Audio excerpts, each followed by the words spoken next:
नमस्कार मित्रों, मैं विकास ओझा, आप गजानन दुबे जी, आप प्रमोद पंड्या जी। हम आज अभी विंध्याचल एकेडमी कुला रोड भोपाल यहाँ पे हम आए हैं और वर्तमान शिक्षा प्रणाली के चौथे चरण में हम यह जानना चाहते हैं कि तमाम तरह की दिक्कतें और तमाम तरह की परेशानियों का सामना अभिभावकों और बच्चों को सामना इसका करना पड़ रहा है। जो वर्तमान शिक्षा प्रणाली है, प्रमोद पंड्या सर, मैं आपसे यह पूछना चाहूँगा कि इनकी जो शिक्षा पद्धति है इस समय किस दिशा की तरफ है? देखिए, वर्तमान जो शिक्षा प्रणाली है, हमारी सरकार की जो सोच है जी, राष्ट्रीय शिक्षा नीति जारी की है हमारे माननीय प्रधानमंत्री जी ने। हमारी सोच तो बहुत अच्छी है, लेकिन जो उसका अनुपालन का भाग है उसमें बहुत कमियां हैं। आज की वर्तमान परिस्थितियों पे हम चर्चा करने इकट्ठा हुए हैं जी।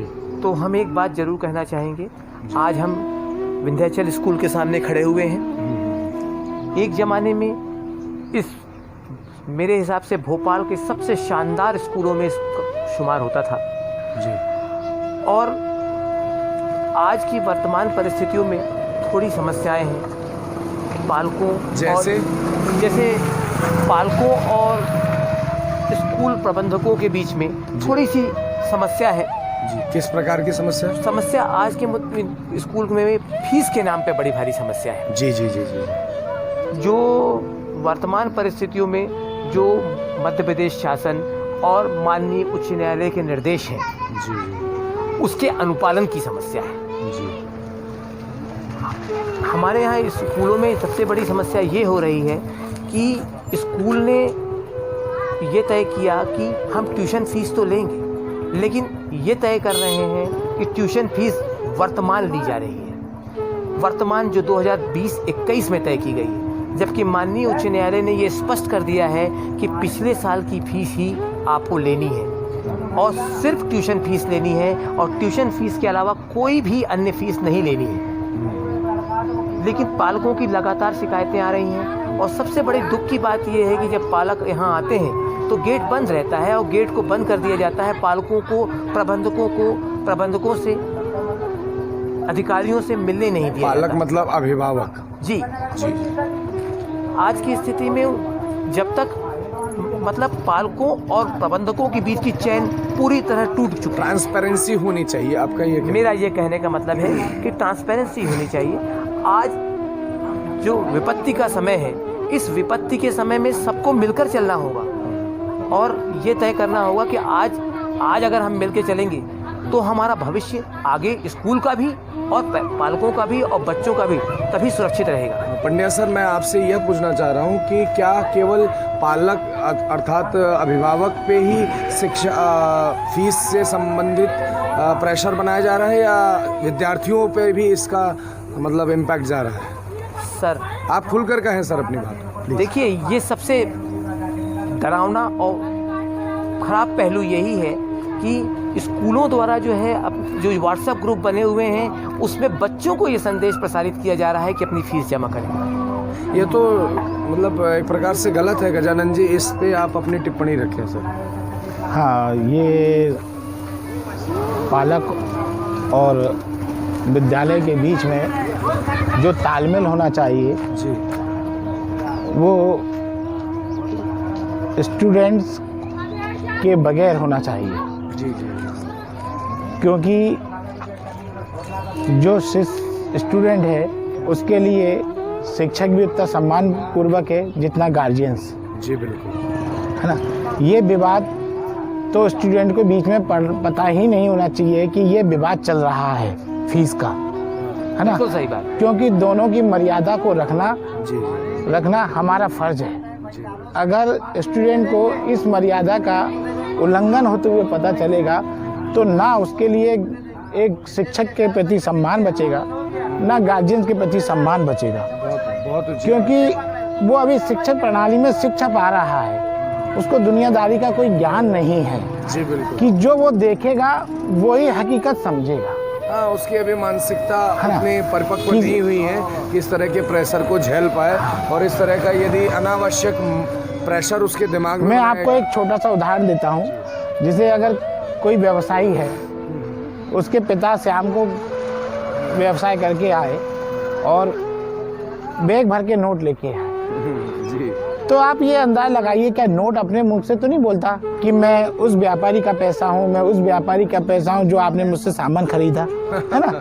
और बच्चा शिक्षा ज्ञान प्राप्त कर रहा है, उसको तो ये ज्ञान नहीं कि वो तो ये सोचेगा कि ये पूरा पैसा मेरे पिताजी का है जी बिल्कुल। और पिताजी फीस भरना चाहते नहीं है, तो ये दिशा गलत हो जाती है। तो मेरा ये मानना है कि ये बात है सिर्फ विद्यालय और पेरेंट्स के बीच में ही होना चाहिए, इसके बीच में शिष्य को नहीं आना मैं चाहिए। एक बहुत अभिन्न प्रश्न रखना चाह रहा हूँ पंड्या सर आपके बीच में और गजानन जी आपसे भी, कि यह जो 8 महीने रहे हैं कोरोना काल जब से शुरुआत हुई है, हमने सबने हर प्रसंग पे हर पहलू पर चर्चा करी, लेकिन आज के जो हमारे वकील हैं उन पर किसी ने कोई नज़र और दृष्टांत डाला ही नहीं। क्या उनके बच्चे यहाँ नहीं पढ़ते हैं? विकास जी, आपने बहुत बढ़िया क्वेश्चन किया है। ये न्यायपालिका इस समय 8 महीने से बंद है जी, और वकीलों के लिए ना कोई पेंशन है, हाँ ना कोई इनकम ऑफ सोर्स है जी। अब 8 महीने से कोई भी वकील अपने परिवार का खर्चा कैसे मैनेज कर रहा होगा ये ईश्वर ही जानता है जी। या वो जानता है। मैंने पंड्या सर 4-5 सुसाइडल केस अभी मैंने यहाँ पर अभी देखे वकील लोग जो कि मानसिक उत्पीड़ना इतनी अत्यधिक बढ़ गई है कि 8 महीने से जिसके पास रोजगार का कोई साधन भी नहीं है और उनके बच्चे कैसे भरण पोषण वो कर पा रहे हैं अपने परिवार का, उसके बाद भी तो मतलब आप समझ रहे हैं ना मैं क्या कहना चाह रहा हूँ। उसके बाद पंड्या सर आप इसका क्लैरिफिकेशन दे। देखिए, ये बहुत महत्वपूर्ण प्रश्न है, बड़ा मार्मिक प्रश्न भी है जी, और ये हमारे आपके गूज बम्स आ गए हैं सर, देखिए प्लीज़। मुझे बहुत तकलीफ़ हो रही है आपका ये प्रश्न जो है, लेकिन एक बात बताऊं कि हमारा मानवीयता का ये जो प्रोसेस हमारे जो हमको हमारे मन में जो मानवीयता होनी चाहिए वो ऐसा लग रहा है कि लगातार ख़त्म होती चली जा रही है। क्या पैसा शिक्षा से भी बड़ा हो गया? पैसा किसी की जान से भी बड़ा हो गया? पैसा किसी की स्वास्थ्य से भी बड़ा हो गया? ये कब तक चलेगा और किस तरीके से चलेगा?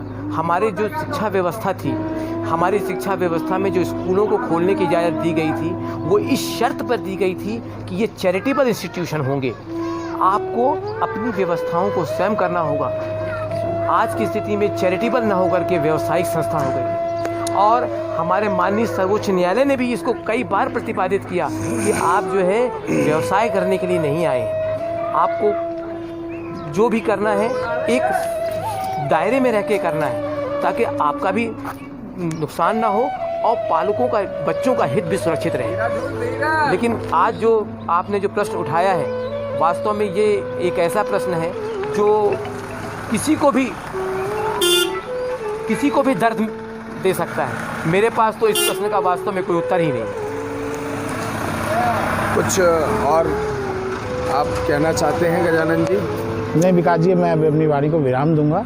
आपने एक बहुत अच्छी बात मुझे समझाई थी कि सरस्वती से लक्ष्मी को प्राप्त किया जा सकता है, लक्ष्मी से सरस्वती को नहीं। मैं इस बात को सबको यही बताना चाहता हूँ, यदि शिक्षा यदि सही होगी, दिशा यदि सही होगी तो माता लक्ष्मी का भी द्वार सदैव खुला रहेगा।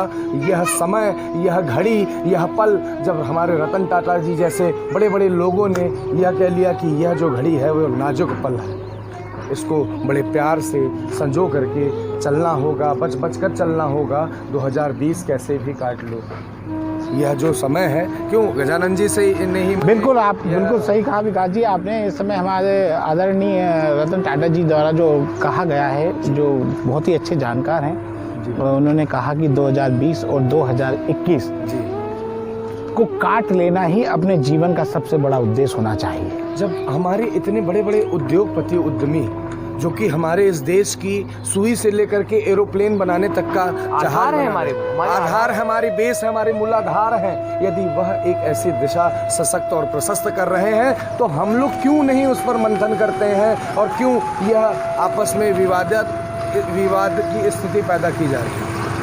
तो हम इस चौथे चरण को यहीं पर विराम करते हैं और आप सबका विशेष धन्यवाद।